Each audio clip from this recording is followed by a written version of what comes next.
সুভাষচন্দ্র বসু একটা কথা বলেছিলেন, তোমরা আমাকে রক্ত দাও আমি তোমাদের স্বাধীনতা দেবো। আমি আপনাকে বলছি তোমরা আমাকে ভালোবাসা দাও, আমি তোমাদের পুরো ইন্ডিয়া ভ্রমণ করাবো। পুরো ইন্ডিয়া ভাই, পুরো ইন্ডিয়া। ভাই সাহেব নিয়ে চললাম প্রসাদ দেওয়ার জন্য, এটা একটা আলাদাই মেমোরি। এই যে একটা ইন্টারেস্টিং ব্যাপার। এখন আমি আছি গড়কালিকা মন্দিরের সামনে। কালভৈরবে পুজো দেওয়ার পর আপনি চলে আসবেন এই গড়কালিকা মন্দিরে। 5 মিনিট মতো লাগবে, 5 মিনিট। আমি তো স্কুটিতে এলাম, তো মিনিট 5 গেল। মিনিট 5 আসার পর আপনি গড়কালিকা মন্দিরে চলে আসবেন। গড়কালিকা মন্দির এখানে এসে পুজো দিয়ে দেবেন। ছোট্ট ছোট্ট ভাই চলতে চলতে এখন চলে এসেছি Maharshi Sandipani Ashram. Good morning from Ujjain. আজ 12 অক্টোবর 2024 শনিবার। এখন আমি আছি কালভৈরব মন্দিরের সামনে, অর্থাৎ মহাকাল বাবার যে সেনাপতি কালভৈরবজি। পিছনে আমরা দেখতে পাচ্ছি এখানে পুজো দেওয়ার নিয়ম হচ্ছে, এখানে ফুল ফল তার সাথে মাদির অর্থাৎ মদ দিয়ে পুজো দেওয়া। তো আমি বেশি দেবো না, ভালোই দেখে দেবো, দিয়ে পুজো দেওয়ার পর তারপর আমার সাথে কথা। সামনে যেটা দেখতে পাচ্ছেন এটা হচ্ছে কালভৈরব মন্দির, ঠিক আছে? এই হচ্ছে কালভৈরব মন্দির। বাঁ দিক দিয়ে আপনি এই দিক দিয়ে এন্ট্রি করবেন। এন্ট্রি করার পর এইরকম দেখতে পাবেন। এন্ট্রি করার পর এরকম আপনি পুজো দেওয়ার জন্য থালি কিনতে পারেন, 50 টাকা করে দাম এরকম থালি। আর এই সামনে হচ্ছে ওয়াইন শপ, লিকার শপ, যেখান থেকে আপনি আপনার পছন্দ মতো লিকার কিনে কালভৈরব বাবাকে পুজো দিতে পারেন। সপ্তপুরীর মধ্যে অন্যতম একটি হলো উজ্জয়ন। আর এই উজ্জয়নে অবস্থিত মহাকাল বাবার সেনাপতি কালভৈরব মন্দির, যাকে আমরা উজ্জয়ন শহরের রক্ষকও বলে থাকি। এবং অনেকে বিশ্বাস করে কালভৈরব বাবা উজ্জয়ন শহরকে নেগেটিভ এনার্জি ও এভিল ফোর্সের হাত থেকে রক্ষা করে। এই মন্দিরের প্রসাদ হিসেবে ফুল, ফল, নারকেল এবং মাদিরাকে ব্যবহার করা হয়। মন্দিরের পূজারী মহাকাল বাবাকে কিছুটা মাদিরা দিয়ে পূজা দেয় এবং বাকি বেঁচে থাকা মাদিরাকে প্রসাদ হিসাবে ভক্তদের দিয়ে দেয়। এবার ভাবছেন কিভাবে এই পৌঁছাবো কালভৈরব মন্দিরে। উজ্জয়ন মহাকাল মন্দির থেকে প্রায় 7 কিলোমিটার দূরে অবস্থিত এই কালভৈরব মন্দির। আপনি লোকাল অটো বুক করতে পারেন, যদিও আমি র্যাপিডো ইউজ করেছিলাম। গুগল ম্যাপ অথবা হিউম্যান ম্যাপের সাহায্য নিয়ে আপনি পৌঁছে যাবেন মহাকাল বাবার সেনাপতি কালভৈরবজির কাছে। Best time to visit Kalbhairav মন্দির। দেখুন, সত্যি বলতে ভ্রমণ করার কোনো পার্টিকুলার সায়েন্টিফিক সময় হয় না। যখন আপনার সময় হবে আপনি তখনই বেরিয়ে পড়ুন। যে কোনো ট্যুরিস্ট প্লেস বা স্পিরিচুয়াল প্লেস অক্টোবর টু ফেব্রুয়ারির মধ্যে বেশ ভালো হয়। যদিও আমি পুজোর ছুটিতে ভিজিট করেছিলাম এই কালভৈরব মন্দির। Famous tourist place near by Kalbhairav মন্দির। দেখুন, উজ্জয়ন হলো মন্দিরের শহর। এখানে আপনি ছোট বড় অনেক মন্দির দেখতে পাবেন। আপনি যদি 1 ডে ট্যুর করেন তাহলে আপনাকে প্ল্যানিং আলাদা করতে হবে। 2 দিনের প্ল্যানিংয়ে আপনি প্রায় গুরুত্বপূর্ণ সব মন্দিরের দর্শন করতে পারবেন। তাদের মধ্যে অন্যতম হলো গড়কালিকা মন্দির, সন্দীপনী আশ্রম, ভরতহরি গুফা, সিদ্ধভাট মন্দির এবং মঙ্গলনাথ মন্দির। টেম্পল টাইমিং সকাল 6টা থেকে রাত্রি 9টা পর্যন্ত মন্দির খোলা থাকে, তবে আমি সকাল 10টা নাগাদ দর্শন করেছিলাম। এই মন্দিরে দর্শন করার জন্য কোনো টিকিটের প্রয়োজন হয় না। মোটামুটি 20 মিনিটের মধ্যে আপনার দর্শন হয়ে যাবে। যদি খুব রাশ থাকে তাহলে একটু বেশি সময় লাগবে। ভাই সাহেব নিয়ে চললাম প্রসাদ দেওয়ার জন্য, এটা একটা আলাদাই মেমোরি। এই যে একটা ইন্টারেস্টিং ব্যাপার। ফাইনালি কালভৈরব বাবার দর্শন হলো, মানে পুজো দিলাম। তো আমি দেখেইছেন আপনারা বিপি অর্থাৎ ব্লেন্ডার স্পাইটসে দিয়েছিলাম। তো আমি ভেবেছিলাম হয়তো পুরোটাই ওরা দেবে, যারা পণ্ডিত আছে। তো আমি বললাম পুরোটাই দিয়ে দিন। তোরা কি করলো, অল্প একটু ওটা ওখান থেকে বার করে মাদিরাকে রেখে সেটা তো পরে চালাবে। বাট ঠিক আছে, আমার ইচ্ছে ছিল কালভৈরব বাবাকে ভালো কিছু দিয়েই পুজো দেওয়ার। তো আমি তো আমার থেকে করেছি, বাকিটা ভগবানের কৃপা। যদি ইচ্ছা হয় গ্রহণ করবে, না হলে গ্রহণ করবে না। তো পুজো দেওয়ার পর কিছুই নয়, নর্মালি ওরা মাদিরাটাকে একটু নিয়ে নেয় আর একটা দুটো ফুল নিয়ে নেয়, বাকি আপনাকে সব ব্যাক করে দেয়। এই হচ্ছে পূজার থালি। এটা এখন নিয়ে পরের যেটা আমার ডেস্টিনেশন সেখানে যাব। এবারে পুজো দিলাম বিপি দিয়ে, পরের বার যখন আসবো ব্ল্যাক ডগ দিয়ে কালভৈরব বাবাকে পুজো দেবো। তো একবার তো আসবো না, আবার পরের বার ডেফিনেটলি আসবো, তখন ব্ল্যাক ডগ দিয়ে পুজো দেবো। তো এবার আমি যাব আমার নেক্সট ডেস্টিনেশন। আমার যে বাইক বুক আছে সেই বাইক তাকে ডাকবো, ডেকে এবার যাবো। ফাইনালি কালভৈরব বাবার পুজো দেওয়া হলো। পুজো দেওয়ার পর এবার আমি দাদার সাথে মোটামুটি একটা র্যাপিডোর মাধ্যমে বুক করে নিয়েছি, মোটামুটি 5-6 টাকায় ঘুরিয়ে দেবে। এবার আমি যাচ্ছি সন্দীপনী আশ্রম।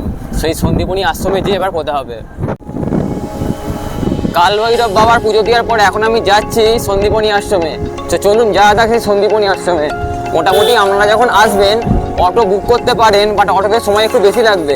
আপনারা প্রেফার করবেন কোনো বাইক বা কোনো কিছু স্কুটি বাগেরা হায়ার করে নিতে, তাহলে কি সুবিধা হয়, আপনার সময়টা অনেকটা বেশি হয়। যেরকম আমি সময় বাঁচানোর জন্য এই ইলেকট্রিক স্কুটারটাই অনলি বার বুক করে নিয়েছি সময় বাঁচানোর জন্য, আর কিচ্ছু কারণ নয়। এখন আমি আছি গড়কালিকা মন্দিরের সামনে। কালভৈরবে পুজো দেওয়ার পর আপনি চলে আসবেন এই গড়কালিকা মন্দিরে। 5 মিনিট মতো লাগবে, 5 মিনিট। আমি তো স্কুটিতে এলাম, তো মিনিট 5 গেল। মিনিট 5 আসার পর আপনি গড়কালিকা মন্দিরে চলে আসবেন। এই গড়কালিকা মন্দির, এখানে এসে পুজো দিয়ে দেবেন। এই হলো সেই গড়কালিকা মন্দির। এবার আমি যাবো এই গড়কালিকা মন্দিরে দর্শন করার জন্য, যেটা উজ্জয়নের একটা ফেমাস মন্দির বলতে পারেন। এখানে সবাই আসে পুজো দেওয়ার জন্য। হিন্দু ধর্মের অন্যতম পবিত্রতম শিপ্পা নদীর তীরে অবস্থিত এই গড়কালিকা মায়ের মন্দির। মন্দিরটি গডেস কালীমাকে ডেডিকেট করা হয়েছে। কথিত আছে কালীমা এখানে আবির্ভূত হয়েছিলেন এবং একটি যুদ্ধে সহায়তা করেছিলেন, যেখানে তিনি একটি গদা চালিয়েছিলেন। ভক্তদের কাছে তার ঐশ্বরিক সুরক্ষা ও শক্তি প্রদান করেছিলেন। এই মন্দিরকে উজ্জয়ন মহাকালী মন্দিরও বলা হয়ে থাকে। সতীর আপার লিপস এখানে পড়েছিল। প্রিন্স অফ ইন্ডিয়ান পোয়েট কালিদাসজির পূজ্য দেবী ছিলেন মা গড়কালিকা। কথিত আছে কালিদাসজি একসময় আনএডুকেটেড ছিলেন। মা গড়কালীকে পূজা করার পর থেকেই তিনি অতুল জ্ঞান অর্জন করেন। হাউ টু রিচ গড়কালিকা মন্দির। কালভৈরব মন্দির থেকে প্রায় 2 কিলোমিটার দূরে অবস্থিত এই গড়কালিকা মায়ের মন্দির। প্রথমে আপনি কালভৈরব মন্দির দর্শন করে নেবেন। দর্শন করে ফেরার সময় আপনি গড়কালিকা মায়ের মন্দির দর্শন করে নেবেন। এই উজ্জয়িনীতে দুখানা শক্তিপীঠ আছে আমরা বলতে পারি। একটা আমরা যেটা কালকে আমি দর্শন করেছি, সেটা হচ্ছে মা হরসিদ্ধি মায়ের টেম্পল, আর 2 নম্বর এই গড়কালিকা মায়ের মন্দির। দুখানা শক্তিপীঠ আমার দর্শন হয়ে গেছে, আর জ্যোতির্লিঙ্গ মহাকাল বাবা কালকে দর্শন করে নিয়েছি। উজ্জয়নে দুখানা শক্তিপীঠ আছে, একটা হচ্ছে মা হরসিদ্ধি মন্দির আর একটা হচ্ছে গড়কালী মন্দির। তো এখন আমি গড়কালিকা মন্দির মানে দর্শন করে এবার যাচ্ছি সন্দীপনী আশ্রম। ওখানে যাওয়া যাক, ওখানে গিয়ে তারপর আমার সাথে কথা হবে। সুভাষচন্দ্র বসু একটা কথা বলেছিলেন, তোমরা আমাকে রক্ত দাও, আমি তোমাদের স্বাধীনতা দেবো। আমি আপনাকে বলছি, তোমরা আমাকে ভালোবাসা দাও, আমি তোমাদের পুরো ইন্ডিয়া ভ্রমণ করাবো। পুরো ইন্ডিয়া ভাই, পুরো ইন্ডিয়া। ছোট্ট ভাই চলতে এখন চলে এসেছি মহর্ষি সন্দীপনী আশ্রম। এই আশ্রম খোলার টাইম হচ্ছে সকাল 7টায় আর বন্ধ করবে রাত্রে 8টা। সন্দীপনী আশ্রম ভারতের মধ্যপ্রদেশ রাজ্যের উজ্জয়িনী শহরের একটি স্পিরিচুয়াল এবং হিস্টোরিক্যাল প্লেস, যা হিন্দু পুরাণে অত্যন্ত তাৎপর্যপূর্ণ এবং ভগবান শ্রীকৃষ্ণের প্রাথমিক জীবনের সাথে গভীরভাবে জড়িত। আশ্রমটি বিশেষভাবে শ্রদ্ধেয় কারণ বিশ্বাস করা হয় যে এটি সেই জায়গা যেখানে কৃষ্ণ ও তার ভাই বলরাম এবং তাদের বন্ধু সুদামার সাথে ঋষি সন্দীপনীজির তত্ত্বাবধানে তাদের শিক্ষালাভ করেছিলেন।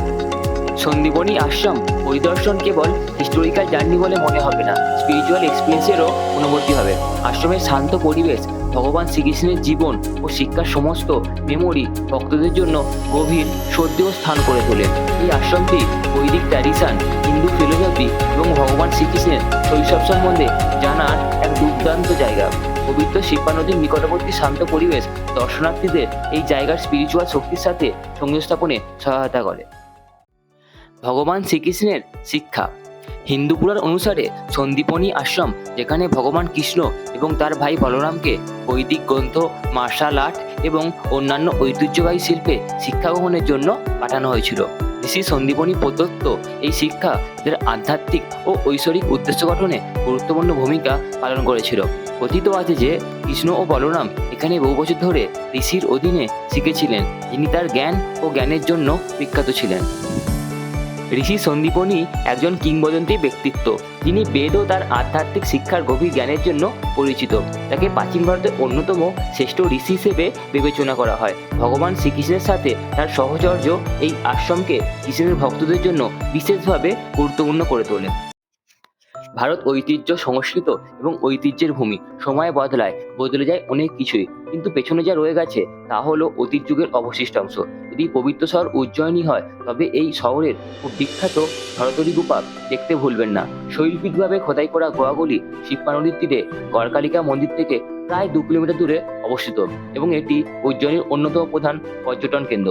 প্রতি বছর সারা বিশ্ব থেকে হাজার হাজার পর্যটক গুহার শিল্প ও স্থাপত্য প্রত্যক্ষ করতে এই বিখ্যাত স্মৃতিসৌধটি পরিদর্শন করেন। উজ্জয়িনীর অন্যান্য স্থানের মতো ভরতরি গুহাগুলির একটি ইতিহাস রয়েছে। কথিত আছে যে ভরতরি যখন পার্থিব জীবন ত্যাগ করার সিদ্ধান্ত নিয়েছিলেন, তখন তিনি তার ধ্যান চালিয়ে যাওয়ার জন্য শান্তির সন্ধানে এই গোয়াতে এসেছিলেন। কালক্রমে এই গোয়াগুলি তার আশ্রয়স্থল হয়ে ওঠে, যেখানে তিনি তার জীবনের উল্লেখযোগ্য সময় কাটিয়েছিলেন। ভরতরি খুব পণ্ডিত মানুষ ছিলেন। তিনি তার সময়ের একজন বড় আলেমও ছিলেন। কবিতার গভীরতা ও জ্ঞানও ছিল তার মধ্যে অগাধ। তার অনেক মহৎ রচনা আজও ছাত্র ও পণ্ডিতদের দ্বারা অধ্যয়ন ও গবেষণা করা হয়। সংস্কৃত ভাষায় তার অবদান অপরিসীম। সিঙ্গার শতক, বৈরাগ্য শতক এবং নীতি শতকের মতো তার কিছু মহান রচনা ভারতীয় সাহিত্যের রত্ন হিসেবে বিবেচিত হয়। সাধারণভাবে বিশ্বাস করা হয় যে এই সমস্ত রচনা সম্ভবত এখানেই লেখা ছিল। এই গুফা দর্শন করার জন্য কোনো টিকিটের প্রয়োজন নাই। গুফার মধ্যে অক্সিজেন কম থাকার কারণে শ্বাসকষ্ট হতে পারে এবং এটা আমিও অনুভব করেছিলাম। মহর্ষি সন্দীপনী আশ্রম দেখার পর আমি এখন চলে এসেছি মঙ্গলনাথ মন্দিরে। এবার এই মন্দিরে দেখবো কি কি আছে, দর্শন করব, তারপরে দেখবো এর পরবর্তী যেটা আমার দেখার। মঙ্গলনাথ মন্দির উজ্জয়িনীতে অবস্থিত একটি উল্লেখযোগ্য মন্দির। এটি বৈদিক জ্যোতিষশাস্ত্রে মঙ্গল গ্রহকে উৎসর্গ করা হয়েছে। মঙ্গলকে একটি প্রভাবশালী দেবতা হিসেবে বিবেচনা করা হয় এবং মন্দিরটি মঙ্গল সম্পর্কিত বিভিন্ন জ্যোতিষশাস্ত্রের বিষয় যেমন শক্তি, সাহস এবং প্রচেষ্টার সাফল্যের জন্য আশীর্বাদ প্রত্যাশী ভক্তদের মধ্যে বিশেষভাবে বিখ্যাত। ভক্তরা তাদের মাঙ্গলিক দোষ কাটানোর জন্য এই মন্দিরে যান। বলা হয়ে থাকে এই মন্দিরে যদি আর পর কারো জীবনে ভারসাম্য নিয়ে আসে, রিলেশনশিপ, ক্যারিয়ার এবং সামগ্রিক সমৃদ্ধি উন্নত করে বলে বিশ্বাস করা হয়। মঙ্গলনাথ মন্দির পরিদর্শন স্পিরিচুয়াল এবং জ্যোতিষশাস্ত্র উভয় উপকারিতা প্রদান করে। এটি উজ্জয়িনী তীর্থযাত্রী এবং জ্যোতিষীদের জন্য একইভাবে একটি গুরুত্বপূর্ণ গন্তব্য হিসেবে পরিণত করে। কথিত আছে মাতা পার্বতী উজ্জয়িনীর শিপ্রা নদীর তীরে একটি বটগাছ রোপণ করেছিলেন, যাকে সিদ্ধবট বলা হয়। স্কন্দপুরাণ অনুসারে পার্বতী মাতা রোপণ করা এই বটটি শিবরূপে পুজো করা হয়। উজ্জয়িনীর ভৈরবগড়ের পূর্ব দিকে শিপ্রা নদীর প্রাচীন সিদ্ধবট অবস্থিত। এটি শক্তিবেদ তীর্থ নামেও পরিচিত। স্কন্দপুরাণ অনুসারে ভগবান কার্তিকের মুন্ডন অনুষ্ঠান এই স্থানে হয়েছিল। এটি বিশ্বাস করা হয় যে এই মন্দিরে 3 ধরনের সিদ্ধি পাওয়া যায়: বংশ, সম্পত্তি এবং মোক্ষ। নাগবলি, নারায়ণ বলি বিধান এবং কালসর্প দোষ পূজা এই মন্দিরে বিশেষ তাৎপর্য রয়েছে। এই মন্দিরটি আচার, মোক্ষ, পিণ্ডদান এবং অন্ত্যেষ্টি ক্রিয়ার প্রধান স্থান হিসেবে বিবেচিত হয়। এই মন্দিরে দুধ নিবেদন করলে সেই দুধ সরাসরি পূর্বপুরুষদের কাছে পৌঁছে দেওয়া হয়।